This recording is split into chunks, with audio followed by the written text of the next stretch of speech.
কোথায় যেন পড়েছিলাম, হরিণ এক লাফে 23 হাত সামনে যেতে পারে আর বাঘ 22 হাত।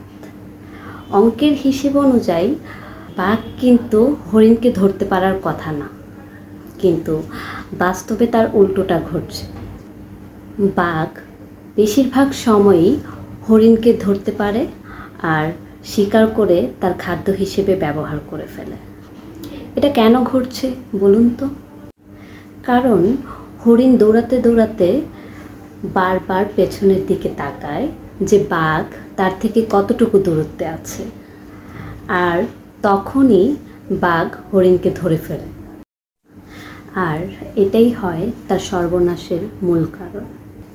সে এক লাফ কম দিয়ে যখন পেছনের দিকে তাকায় তখন সে 23 হাত পেছনে পড়ে যায়।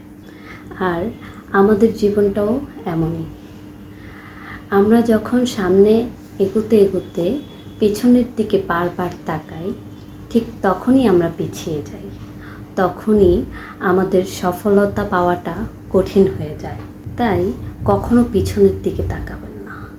অতীতে কি ভুল করে এসেছেন বা পেছনে কে কি সমালোচনা করছে, সেই সব কিছু তোয়াক্কা না করে আপনাকে এগিয়ে যেতে হবে। হরিণের মতো ভুল করা যাবে না।